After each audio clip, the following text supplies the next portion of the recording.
Si en el primer vídeo sobre Humboldt os decía que era del padre de la geografía moderna y de la naturaleza moderna, pero que fue el padre de muchísimas cosas más, hoy os voy a comentar algunas cosas que creo que vais a seguir alucinando con este personaje. ¿Es que piensa atravesar el Atlántico en esa cáscara de nuez? No, Tico, solamente el río Hudson. Iremos hasta Manhattan, posiblemente allí encontraremos algún barco. No perdamos tiempo, andando. Decía que Humboldt fue muchas cosas más. Fue la primera persona de la que se tiene constancia que denunció que la acción del hombre podía traer el cambio climático.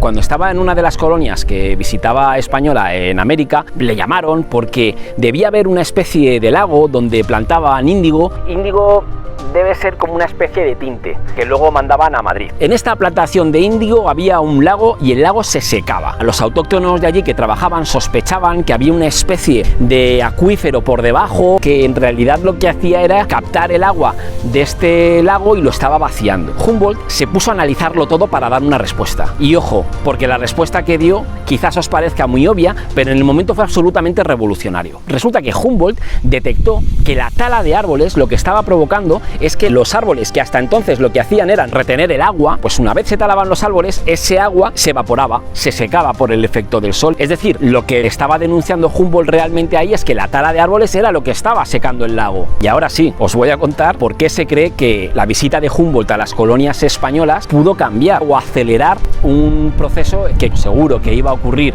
con los años, pero quizás Humboldt lo adelantó mucho. Era un apasionado de Estados Unidos. Tenéis que pensar que en aquel momento, para un ilustrado, Estados Unidos era como aquel experimento donde habían llegado muchas de esas ideas y era un país tremendamente joven que apenas llevaba unas décadas. De hecho, uno de los viajes que Humboldt tenía en mente desde que pisó terreno español en América era visitar los Estados Unidos y por fin lo consiguió. En el año 1804 Humboldt llegó a Filadelfia y ojo, que era una autoridad científica y le recibió el mismísimo presidente de Estados Unidos en aquel momento, que era Thomas Jefferson. Jefferson y Humboldt hicieron muy buenas migas. Los dos eran ilustrados. Jefferson había estado de embajador de los Estados Unidos en París cuando estalló la Revolución Francesa, así que imagino que tendría mucho de lo que hablar. Tanto es así que Jefferson llegó a invitar a Humboldt a su casa para que durmiera, cosa que Humboldt debió aceptar encantado. Tened en cuenta que Humboldt lo apuntaba todo. Hacía mapas, ríos, El río, una mierda.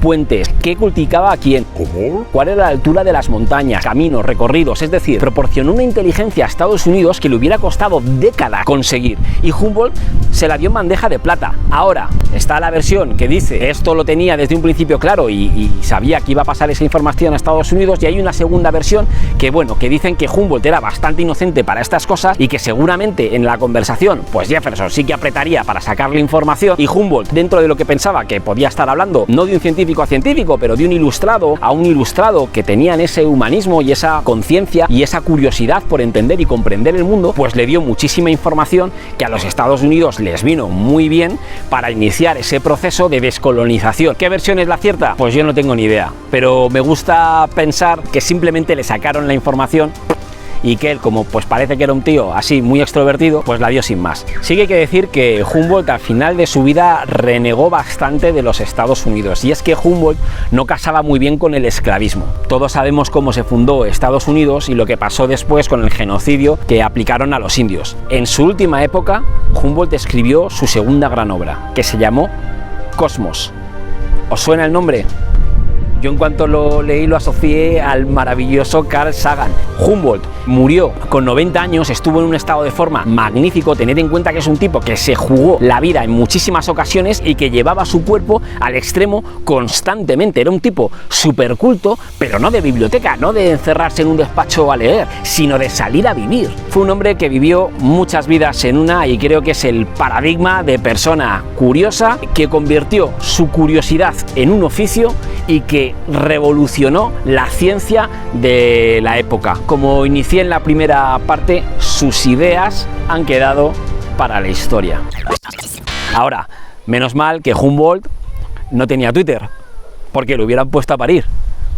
Gilipollez, acabo de decir.